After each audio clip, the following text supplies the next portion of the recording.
Ministro da Fazenda, Fernando Haddad, admite que o governo poderá aumentar impostos. Congresso sancionou a proposta que perdoa erros e dívidas dos partidos políticos. Comandante do Exército aproveita a cerimônia do Dia do Soldado para reclamar da falta de verbas para as Forças Armadas. Supremo da Venezuela proibiu a divulgação das atas das eleições e chancelou a vitória de Nicolás Maduro para um novo mandato. Censo do IBGE mostrou que o Brasil já tem mais idosos do que jovens. A Associação dos Estados Unidos concluiu que trabalhar demais e reclamar do salário pode fazer mal ao coração. Universidade em Dourados, no Mato Grosso do Sul, avalia a segurança de produtos naturais utilizados na prevenção e combate de doenças. E no Amazonas, pesquisadores implantam chips para monitorar e preservar a vida dos parentes dos golfinhos. Agora no Jornal das 22.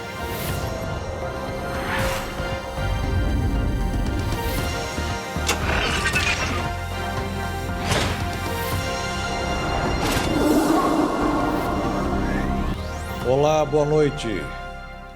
Um estudo divulgado pelo Instituto Brasileiro de Geografia e Estatística mostra que os idosos deixaram de ser a menor fatia da população brasileira.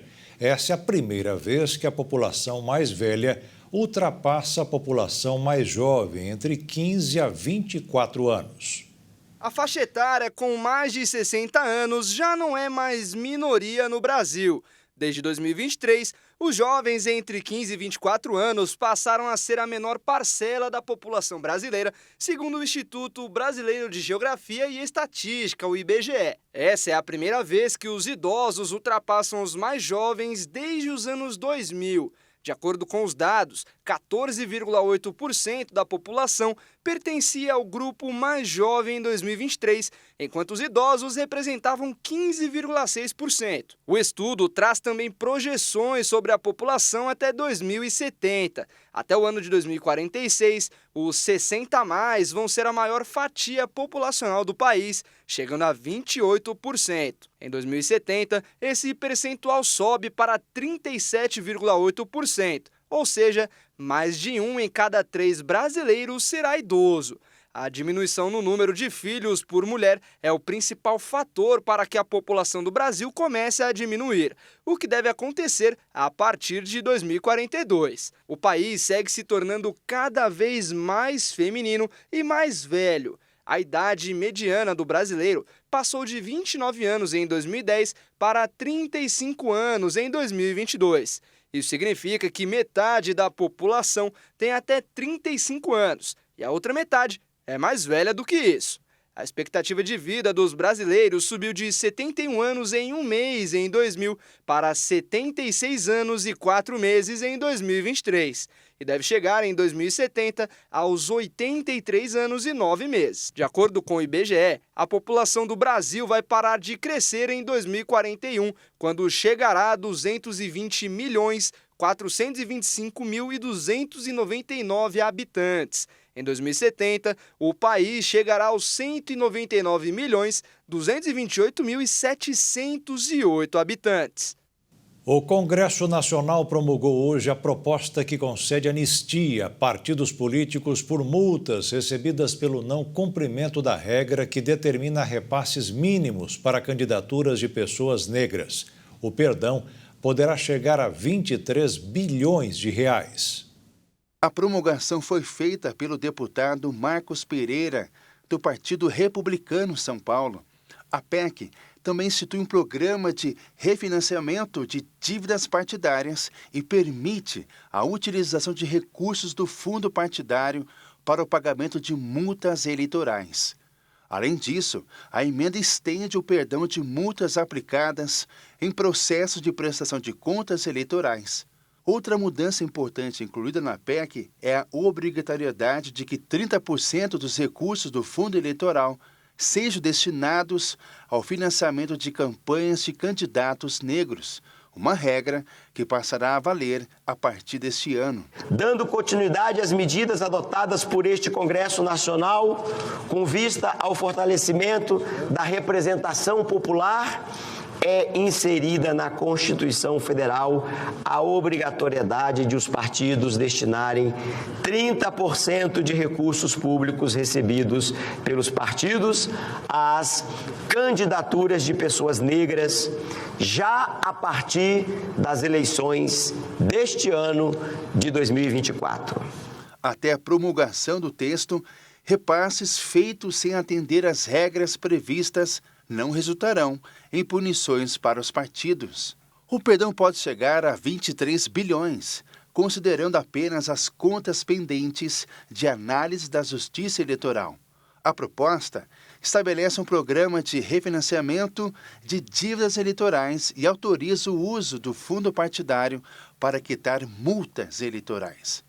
Dirigentes partidários argumentam que a definição das regras de cotas raciais deveria ser responsabilidade do Legislativo e não do Tribunal Superior Eleitoral. Em compensação, o presidente da Câmara, Arthur Lira, decidiu engavetar uma proposta que iria desafiar as decisões do Supremo Tribunal Federal.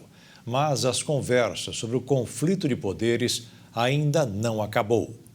O texto que estava parado desde o ano passado havia sido enviado à Comissão de Constituição e Justiça pelo presidente da Câmara, Arthur Lira, após então o ministro Flávio Dino do Supremo Tribunal Federal suspender a execução de recursos via emendas. No entanto, a ordem agora é deixar na geladeira a PEC sem ser votada no colegiado. A PEC prevê que o Congresso possa suspender decisões da Corte quando considerarem que exorbita do adequado exercício da função jurisdicional e nova o ordenamento jurídico como norma geral e abstrata. O encaminhamento, então, dela CCJ por Lira foi encarado nos bastidores como uma resposta direta à decisão de Dino, respaldada pela maioria da Corte, de suspender a execução de emendas enquanto o Congresso não aprovasse regras que dessem mais transparência ao repasse ou aos repasses feitos por parlamentares. Já o recuo neste momento é indicativo de uma trégua por parte do presidente da Câmara. Já uma outra PEC que limita as decisões monocráticas dos magistrados seguirá o seu trâmite normal na CCJ. E a possibilidade de ser votado ou não dependerá das negociações para novas normas em relação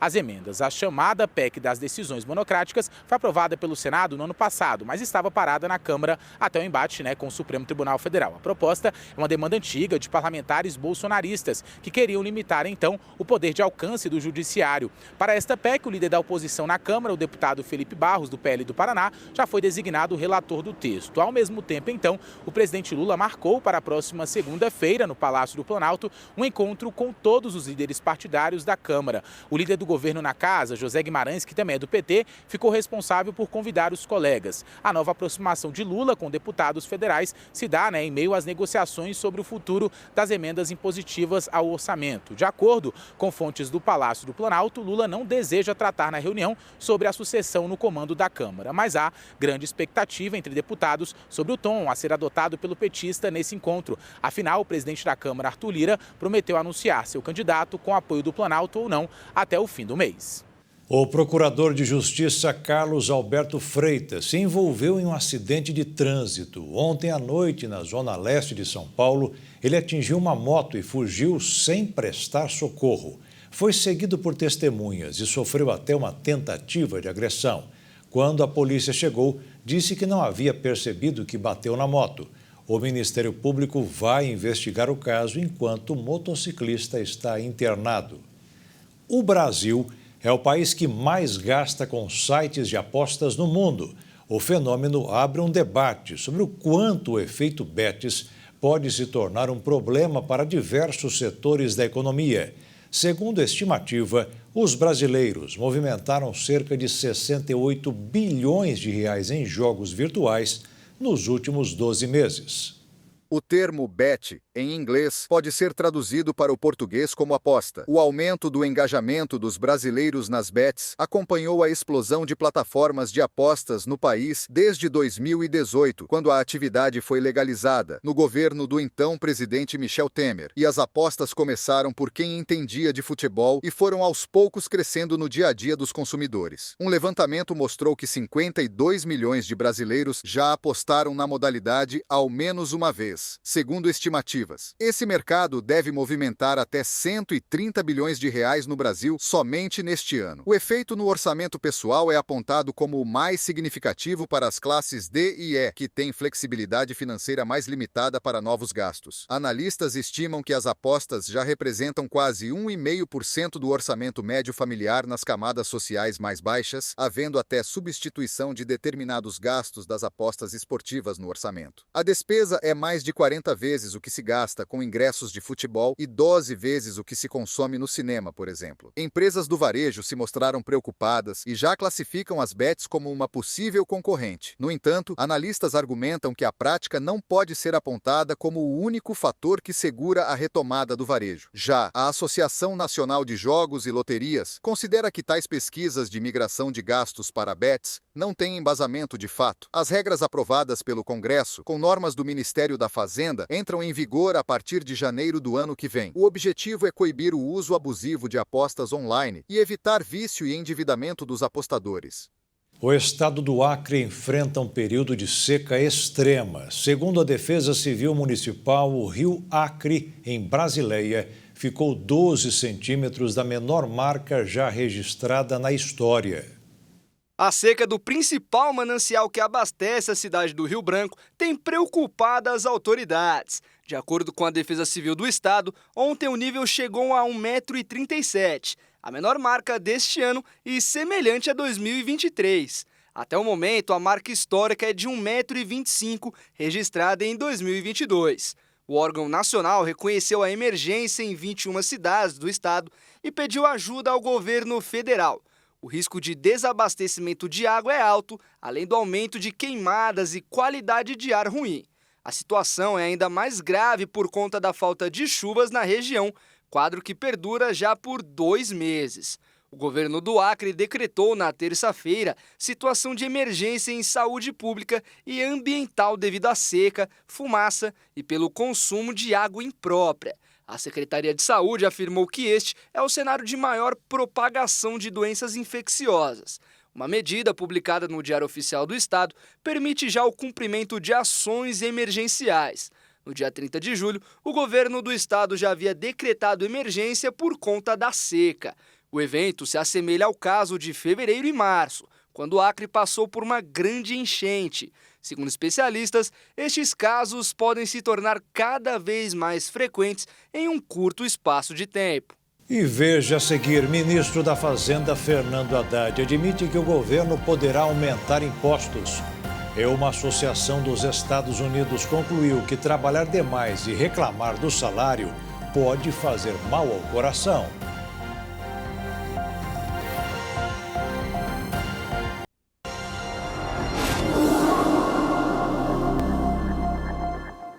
Quem trabalha demais ou nunca está satisfeito com o salário pode desenvolver um terceiro problema. E, segundo a Associação Americana do Coração, é lá mesmo que fica a questão, no coração. A pesquisa publicada recentemente na revista científica Journal of the American Heart Association acompanhou registros de saúde de 6 mil adultos durante um período de 18 anos de trabalho e analisou o nível de estresse dos participantes através de fatores como o excesso de carga de trabalho e o retorno salarial. Após as análises, os resultados do estudo apontaram que o nível alto de estresse como trabalho pode aumentar em até 97% o risco de desenvolver fibrilação atrial, que trata-se de um tipo de arritmia cardíaca, que pode levar à formação de coágulos sanguíneos, aumentando o perigo de um acidente vascular cerebral. Segundo alguns profissionais da área da saúde, esse tipo de arritmia cardíaca é comum. Entretanto, é mais comum ainda em aparecer nas pessoas mais velhas. A pesquisa foi feita com o foco de comprovar os danos do estresse por excesso de trabalho na saúde das pessoas. E com isso, os responsáveis pelo estudo revelaram que todos os pacientes observados no processo apresentaram esses resultados, seguindo comportamentos considerados saudáveis, como a prática de atividade física e evitando hábitos que reforçam os riscos de doenças cardiovasculares, como o consumo exagerado de álcool, de forma que a única interferência na saúde do coração observada foi o estresse no trabalho. O ministro Alexandre de Moraes do Supremo Tribunal Federal ordenou a apreensão do telefone celular do perito Eduardo Tagliaferro, suspeito de vazamento das mensagens que apontam suposta conduta irregular do magistrado. A apreensão do celular aconteceu depois que o ex-assessor não quis entregar o aparelho de forma voluntária para a perícia, durante o seu depoimento à Polícia Federal. Tagliaferro foi chefe de enfrentamento à desinformação no Tribunal Superior Eleitoral durante a gestão do ministro Alexandre de Moraes. Em depoimento à Polícia Federal, ele negou ter vazado qualquer conteúdo à imprensa. O mercado financeiro repercutiu hoje mais uma entrevista do diretor executivo do Banco Central, Gabriel Galípolo, que não foi muito enérgico ao falar em possível aumento de juros se a inflação continuar subindo. O reflexo foi a maior alta do ano do dólar, que subiu quase 2% e fechou o dia cotado em R$ 5,58 na venda. E a Bolsa de Valores interrompeu a sequência de recordes históricos para cair 0,95% aos 135.173 pontos.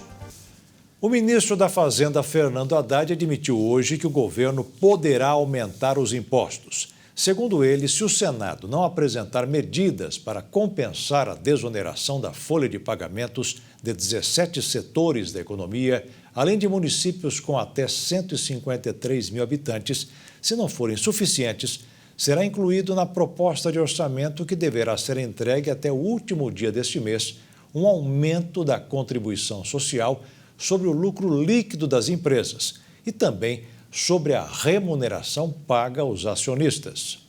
E quando o assunto é cobrança de impostos, o Caixa da União vai bem.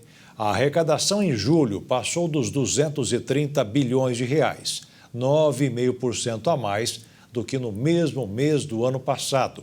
Foi o 8º recorde seguido de recolhimento de tributos. Desde janeiro, o brasileiro já pagou R$1,5 trilhão de reais em impostos, 9% a mais também em relação ao mesmo período do ano passado.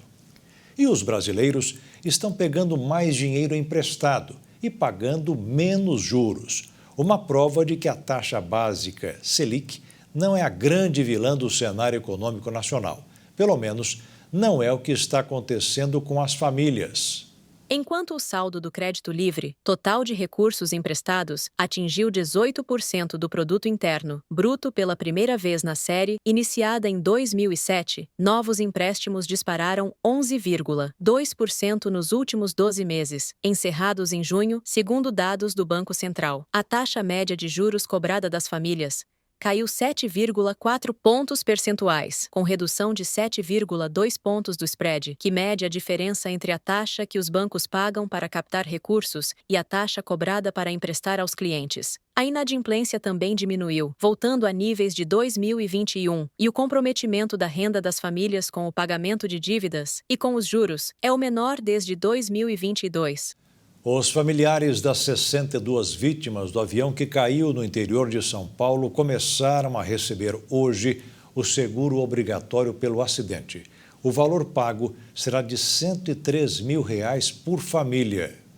5 famílias já receberam seguro, que é obrigatório e semelhante ao de danos pessoais causados por veículos automotores de via terrestre, o DPVAT. Outras 36 famílias já entregaram a documentação e aguardam pagamento. Familiares de vítimas do voo 2283 se reuniram com representantes da empresa nesta quinta-feira em Cascavel, no Paraná. O pagamento do seguro reta não anula o direito de futuras indenizações de responsabilidade, como danos morais e materiais. O Regulamento Brasileiro de Homologação Aeronáutica diz que todas as empresas aéreas que transportam pessoas e coisas em território nacional devem manter o seguro. O valor é pago independentemente de culpa do transportador. O cálculo do valor leva em conta a apólice do contrato celebrado entre a companhia aérea e a seguradora. É preciso que o transportador aéreo indique a seguradora contratada para que a vítima e ou familiares possam dar início às primeiras providências. Florianópolis, em Santa Catarina, foi eleita pelo segundo ano seguido a cidade com maior competitividade do país, graças aos itens como saúde, inovação e investimento. De acordo com a 5ª edição do ranking de competitividade dos municípios, realizado pelo Centro de Liderança Pública, Florianópolis é a cidade mais competitiva do país pelo segundo ano consecutivo. O ranking analisa a competitividade das 404 cidades brasileiras com mais de 80 mil habitantes do país. A capital catarinense se manteve na ponta à frente de outras capitais, como São Paulo, Vitória e Porto Alegre. Florianópolis está no top 10 em 4 pilares do levantamento: inovação e dinamismo econômico, capital humano, inserção econômica e qualidade de saúde. O resultado foi divulgado nesta última quarta-feira em Brasília, juntamente com o ranking de competitividade dos estados, no qual Santa Catarina aparece como o mais seguro do país e o segundo mais competitivo no ranking geral, perdendo apenas para São Paulo. De modo geral, Santa Catarina teve 17 cidades avaliadas nessa edição, sendo que destas 7 estão entre as 50 mais competitivas do país, além da capital, Jaraguá do Sul, Balneário Camboriú, Criciúma, Blumenau, Joinville e São Bento do Sul. O ranking de competitividade dos municípios é uma ferramenta de grande relevância e que visa apoiar os líderes públicos brasileiros nas tomadas de decisões, como o foco na melhoria da gestão das cidades. Por meio da metodologia SIL, o ranking dos estados ganhou uma expansão, como a incorporação das métricas de sustentabilidade esse ano. O segundo maior diamante do mundo foi descoberto em Botsuana, na África Austral. A empresa de mineração canadense Lucara divulgou a informação hoje. Segundo eles, a pedra preciosa ainda não tem um valor estimado, mas apresenta classificações de altíssima qualidade. Um enorme diamante de cerca de 2.500 quilates foi encontrado na mina de Karowe, localizada no nordeste de Botsuana. Segundo o governo do país africano e diversos especialistas, este é o segundo maior diamante bruto do mundo. O primeiro é o diamante Cullinan, de 3.106 quilates, desenterrado na África do Sul em 1905. A mineradora canadense Lucara é a responsável por estes feitos impressionantes. Segundo a empresa, a pedra foi encontrada graças ao uso de uma nova tecnologia de raio-x da própria mineradora. O sistema foi introduzido em 2017 com o objetivo de identificar e preservar diamantes grandes e de alto valor. O diamante ainda não possui um valor, mas será avaliado nas próximas semanas. O governo do país africano ainda destacou a importância da exploração de diamantes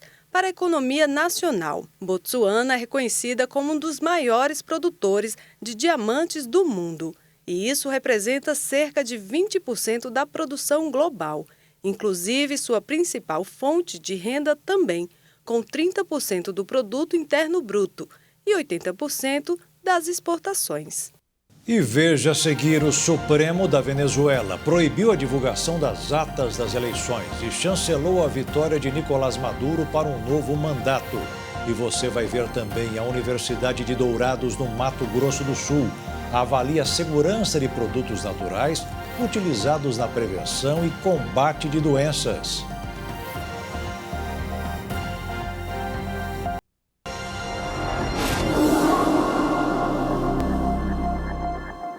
Novos dados divulgados hoje sobre o número de imigrantes no Brasil justificou a mudança de regras que entrarão em vigor na próxima segunda-feira. Desde o início do ano passado, o país recebeu mais de 8 mil pedidos de refúgio, mas apenas 117 ficaram aqui. Os outros já foram embora. A crise migratória global continua a desafiar nações ao redor do mundo. E o Brasil não é exceção. Em 2023, o país registrou mais de 8.327 pedidos de refúgio, um número que chamou a atenção das autoridades. No entanto, um relatório da Polícia Federal revelou que apenas 117 dessas pessoas, o que equivale a 1,41%, possuem cadastro ativo no Sistema de Registro Nacional Migratório, indicando que a maioria maioria já deixou o país ou permanece de forma irregular. Essa situação levantou preocupações sobre a utilização do Brasil como rota nas redes criminosas envolvidas em contrabando de imigrantes e tráfico de pessoas. A Polícia Federal identificou um aumento significativo de imigrantes provenientes de países asiáticos, como Nepal, Vietnã e Índia, que utilizam o país como um ponto de trânsito para outros destinos na América do Sul. Essas pessoas muitas vezes permanecem na área internacional de trânsito dos aeroportos brasileiros, evitando seguir para o destino final e, em muitos casos, solicitando refúgio para entrar em território brasileiro. Em resposta a este cenário, o Ministério da Justiça adotou novas medidas para restringir a entrada de imigrantes sem visto, especialmente aqueles que utilizam o pedido de refúgio como alternativa ao visto de entrada. Agora, viajantes que estiverem em trânsito no Brasil com destino a países considerados seguros serão obrigados a seguir viagem, sem a possibilidade de permanecer no país. Essa decisão visa combater o uso indevido do pedido de refúgio e fortalecer a segurança nas fronteiras brasileiras. O relatório da PF destaca que o Brasil, ao não exigir visto de entrada para cidadãos de países das Américas e da Europa, se tornou um ponto de interesse para redes de tráfico humano. Atualmente, 481 imigrantes aguardam no aeroporto de Guarulhos, esperando autorização para entrar no Brasil. O Ministério da Justiça já anunciou uma força-tarefa para lidar com esses casos antes que as novas restrições entrem em vigor.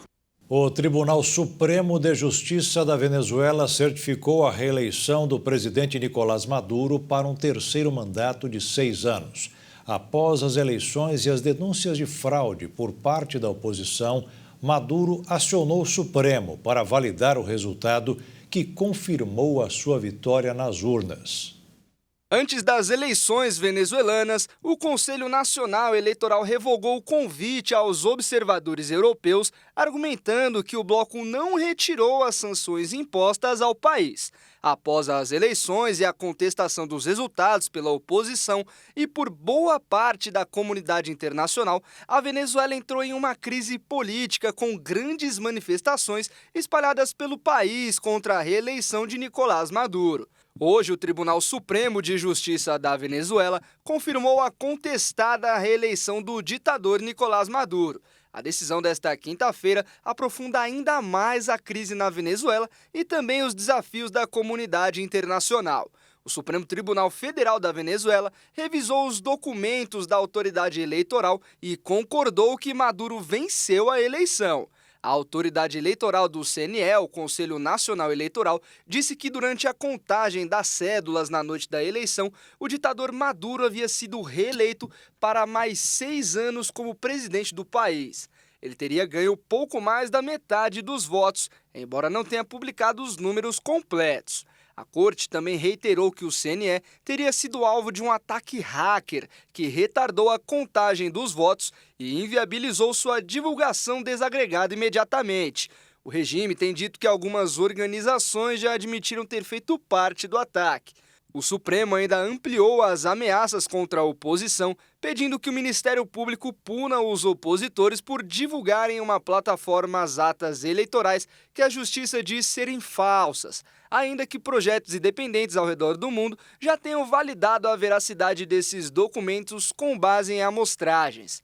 Para argumentar que tem competência para decidir sobre o assunto, a despeito do que diz a oposição e organizações como a ONU, o Tribunal Supremo de Justiça da Venezuela deu como exemplo o Brasil. Quando apresentou denúncias sobre fraude eleitoral, o Tribunal Superior Eleitoral interviu para recuperar a tranquilidade social e derrotar as intenções de provocar uma crise social. Edmundo Gonzalez e Maria Corina afirmam que, como rege a Constituição, cabe ao Poder Eleitoral totalizar os votos e publicar as atas de escrutínio das mesas de votação, e que, ao tomar para si atribuições semelhantes, a Justiça estaria violando a separação entre os poderes. Edmundo Gonzalez e a líder Maria Corina Machado reiteraram seu argumento de que o Supremo não pode se atribuir a funções do órgão eleitoral, pois elas não lhe competem, e afirmou que a decisão do Supremo não tem validade. Pesquisadores norte-americanos descobriram marca-passo feito com inteligência artificial que reduz metade dos sintomas do mal de Parkinson. O dispositivo, que utiliza sinais cerebrais, tem mostrado resultados positivos em tratar problemas de movimento e insônia em pessoas com Parkinson. O marca-passo utiliza métodos derivados da inteligência artificial para realizar o monitoramento da atividade cerebral do paciente em busca de mudanças nos sintomas. A inovação faz com que as estimulações diárias sejam ajustadas, facilitando a rotina das pessoas que sofrem com a doença. Degenerativo e lentamente progressivo, o Parkinson é caracterizado pelo tremor quando os músculos estão em repouso, aumento no tônus muscular, lentidão dos movimentos voluntários e dificuldade de manter o equilíbrio. Em muitas pessoas, o pensamento torna-se comprometido ou desenvolve-se a demência. Os cientistas explicaram que a quantidade de medicação necessária e as oscilações nos sintomas são reduzidos por meio do dispositivo. A partir dessas descobertas, novas pesquisas podem desenvolver novos tratamentos utilizando esta tecnologia para diferentes distúrbios neurológicos. O início de uma nova era de terapias de neuroestimulação terá um impacto profundo nos pacientes, com potencial não apenas para o Parkinson, mas provavelmente também para condições psiquiátricas como a depressão e o transtorno obsessivo-compulsivo. Uma pesquisa realizada pelo curso de farmácia de Universidade em Dourados avalia a segurança de produtos naturais utilizados não apenas no combate a doenças, mas também na prevenção. A medicina natural é um conjunto de práticas de saúde desenvolvidas antes mesmo da medicina moderna e que até hoje é praticada por diversas culturas em todo o mundo. Inclui técnicas como homeopatia, aromaterapia, entre tantas outras. E a prática desse tipo de alternativa, de utilizar plantas medicinais que tratam e curam doenças, são bem comuns. E é o caso desta professora que, ao sinal de qualquer sintoma inicial de doenças que podem ser tratadas com plantas, recorre logo às ervas medicinais. Eu gosto bastante, né? Eu acho que, primeiramente, o natural, né? Que hoje já não faz tanto parte do nosso cotidiano, mas minha mãe, desde sempre, tipo chá de alecrim, sabe? Ela faz xarope caseiro, né? Então, a gente, desde criança, tem esse hábito, sim, de usar o natural para tipo gripe, garganta, sabe? Romão, para dor de garganta. Minhas crianças, sempre. Assim como a Kélita, é comum que as pessoas procurem os famosos raizeiros em busca dos produtos. Pessoas que detêm conhecimento de inúmeras ervas, xaropes, compostos para os mais variados tipos de situação. Para averiguar como as ervas são compostas, foi criado o projeto de controle de qualidade de plantas medicinais, desenvolvido por acadêmicos do curso de farmácia desta universidade e que tem como finalidade determinar a qualidade dos produtos comercializados pelos raizeiros. O estudo já começou em Ponta Porã e deve ser feito também em outros municípios da região, incluindo Dourados, conforme explica esta farmacêutica, que é a coordenadora do projeto. A nossa preocupação é a qualidade desses produtos que estão sendo comercializados. Então, diante disso, surgiu a ideia de a gente monitorar alguns pontos, né, algumas cidades, para investigar justamente se esse material vegetal que está sendo comercializado de maneira informal atende os requisitos que a Vigilância Sanitária, a Anvisa, determina para o seu consumo. A medicina natural tem cada vez mais ganhado espaço não apenas nos tratamentos médicos, mas também como forma de prevenção aos problemas de saúde. Nos últimos anos isso tem tomado força, até por questões de políticas nacionais, incentivando o uso de maneira complementar, né? Então a gente não está falando de substituir a terapêutica, mas sim você otimizar e ampliar o uso, inclusive dessas plantas, como alimento, né? Fazer parte da rotina para que a longo prazo eles possam ajudar a restabelecer algum sistema, seja metabólico, seja de algum problema enzimático, em relação à própria célula mesmo. A acadêmica do curso, a Gabriela, além de participar dos estudos focados no projeto, fala também da importância que as ervas medicinais tiveram durante todo o período em que morou com os pais na fazenda. Trabalho em drogaria, tem a comercialização já de drogas vegetais, que é em extrato seco, e também tive um período morando em fazenda. Então, lá tudo é mais natural, tudo é com erva. Agora, com essa pesquisa, o que a gente consegue ver? O que está atrás somente daquele extrato? O que ele foi preparado, qual o controle de qualidade que ele foi submetido, e a procedência influencia muito no como que aquela erva vai agir no corpo do indivíduo. Lembrando que, assim como os medicamentos alopáticos, os naturais devem também atender requisitos mínimos de segurança, estipulados pela Anvisa, Agência Nacional de Vigilância Sanitária. Entre eles, não apenas a procedência dos ingredientes, mas também a forma correta de uso. Recorrer à medicação industrializada quando era extremamente necessário. Tirando isso, vamos ver o que tem em casa, por conta até que os mais antigos já tinham essa mentalidade do o mais natural eu consigo controlar. A ação eu já consigo saber, eu não quero que seja tão forte, então eu uso menos da planta, faço uma trituração menor, tiro menos extrato para poder colocar numa solução. O Ministério da Saúde tem uma cartilha com algumas plantas que já foram realizados estudos, comprovações científicas das suas utilidades, dos seus usos, para que a população possa ter esse acesso. Então ali tem a recomendação, se é uma colher, se é uma xícara de chá, quantos gramas ele vai fazer aquela infusão, né, ou preparado, de forma que ele consiga utilizar para essa finalidade. A Universidade Federal de Minas Gerais vai começar a testar a vacina brasileira contra a Mpox, a varíola dos macacos, em humanos. A dose do imunizante utiliza um vírus enfraquecido. O Centro de Tecnologia de Vacinas da Universidade Federal de Minas Gerais informou estar próximo de iniciar os testes em humanos. A equipe está produzindo o chamado Dossiê de Desenvolvimento Clínico de Medicamento para enviar à Agência Nacional de Vigilância Sanitária e, assim, receber o sinal verde para a última etapa. O imunizante brasileiro ganhou maior projeção depois que a Mpox foi declarada pela Organização Mundial da Saúde emergência em saúde pública de importância internacional. A vacina nacional já vinha sendo desenvolvida há 2 anos. Desde a primeira emergência global provocada pela doença. De acordo com pesquisadores da Universidade Mineira, a vacina já demonstrou ser protetora e esterilizante. A dose brasileira utiliza um vírus atenuado e não replicativo, o que torna o imunizante extremamente seguro, inclusive para uso entre imunossuprimidos e gestantes. Os testes iniciais da vacina, segundo a universidade, apresentaram bons resultados, demonstrando indução de neutralizantes, resposta celular e resposta robusta contra a doença. O Ministério da Ciência, Tecnologia e Inovação informou que o imunizante nacional contra a Mpox figura como uma das prioridades da Rede Vírus, Comitê de Especialistas em Virologia. O grupo foi criado para o desenvolvimento de diagnósticos, tratamentos, vacinas e produção de conteúdo sobre vírus emergentes no Brasil. E a seguir, comandante do Exército aproveitou a cerimônia do Dia do Soldado para reclamar da falta de verbas para as Forças Armadas.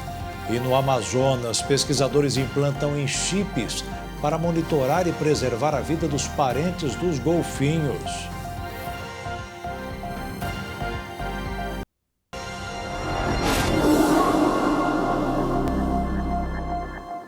Hoje, no Dia do Soldado, foi um momento para conceder medalhas do Exército aos atletas campeões das Olimpíadas de Paris. O comandante do Exército aproveitou a oportunidade para reclamar ao presidente Luiz Inácio Lula da Silva da falta de dinheiro que as Forças Armadas estão enfrentando.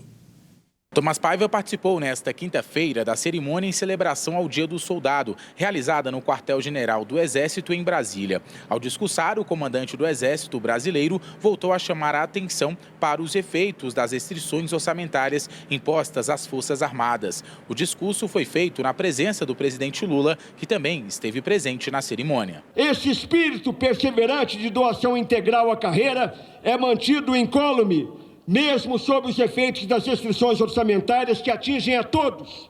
Apesar disso, Não nos descuidamos da imperiosa necessidade de mais helicópteros, de mais blindados e de mais mísseis, meios militares imprescindíveis e que foram adquiridos de forma responsável e transparente e foram agregados à dotação de material da Força, aumentando nossa capacidade de cumprimento de missão. Em março, o general fez crítica semelhante durante outra celebração ao Dia do Exército. O ministro da Defesa, José Múcio, também estava presente no evento e ouviu o mesmo recado. Segundo dados do Ministério da Fazenda, nos últimos 10 anos, a pasta acumulou uma perda de 47% dos recursos. Os números foram apresentados por José Múcio ao presidente Lula e apontam, inclusive, que este ano o Ministério contou com menor valor voltado ao pagamento de despesas discricionárias e de recursos direcionados para investimentos de projetos estratégicos, agora incluídos no novo PAC.